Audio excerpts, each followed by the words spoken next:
I sometimes, kind of shake my head and try to think back of what I was like when I first walked in these doors. And if you would have shown me right now what I'm doing and what I'm talking about, I would have said you were nuts. I said, impossible. It's really a shining example of how so many elements of the community can come together in such a positive way to address a great need. And it's been, I think, very reassuring to know that there's a center like Community Outreach here to help address some of those needs. Our mission of helping people help themselves is what drives us. We really believe deeply in that. Not just myself and my staff, but the board of directors, the donors, the clients that are here. They know they're here, and we hold people accountable while they're here. They're here with a plan, and they're here with case management, and they come in and it's not just a bed, it's an opportunity. I feel like when we think of homelessness, we think of the guy under the bridge, and we don't think about the families and the children and the men and the women who just find themselves homeless. And it's, it's not a choice, it's not chronic homelessness. We have 70 people here almost every night. They're here because they have to be, not because they want to be, and they're here trying to change their lives and make a difference. The people who are on the streets or living in cars or going from couch to couch in friends' homes first need to get into housing.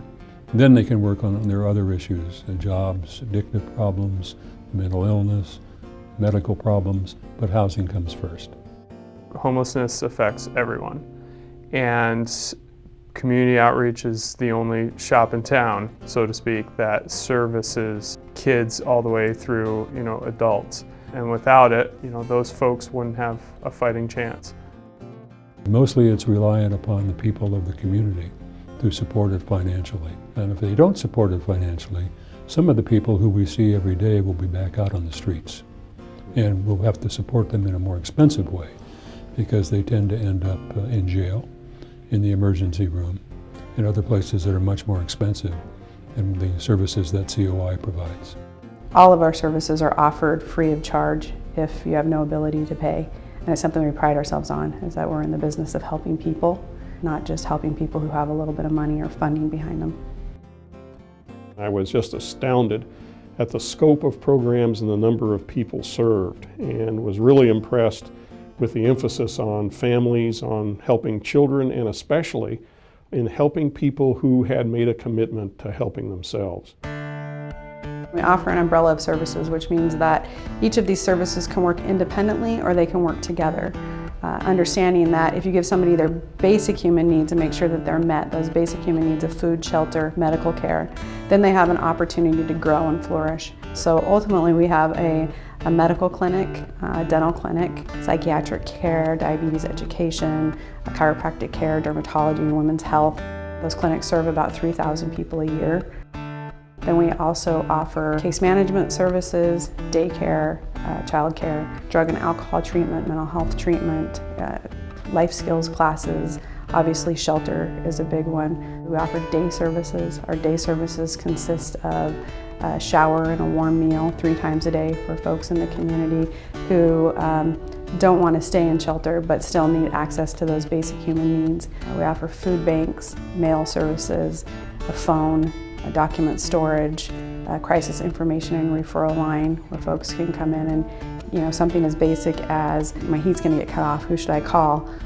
Or as extreme as I'm feeling suicidal today and I need some help. And that service, we serve about 6,000 to 9,000 people a year.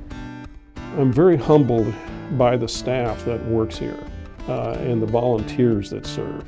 These are people who are giving their time and their effort. Often our staff seriously underpaid, but they stick with us because they believe in what we do. And without those folks, this place would not be able to function. I think Corvallis would be a very different place without community outreach because we serve such a breadth of the community. You're going to have people on the streets with families that would be there if they weren't coming here to community outreach. Our drug and alcohol rehabilitation programs and counseling are a tremendous asset and help people desperately in need and who are trying to make their lives better. If you're patient and you stay with it, the miracles happen here. but you got to work for them. You got to work for them, be honest and work for them. Go to the classes, listen, pay attention. You can learn a lot here.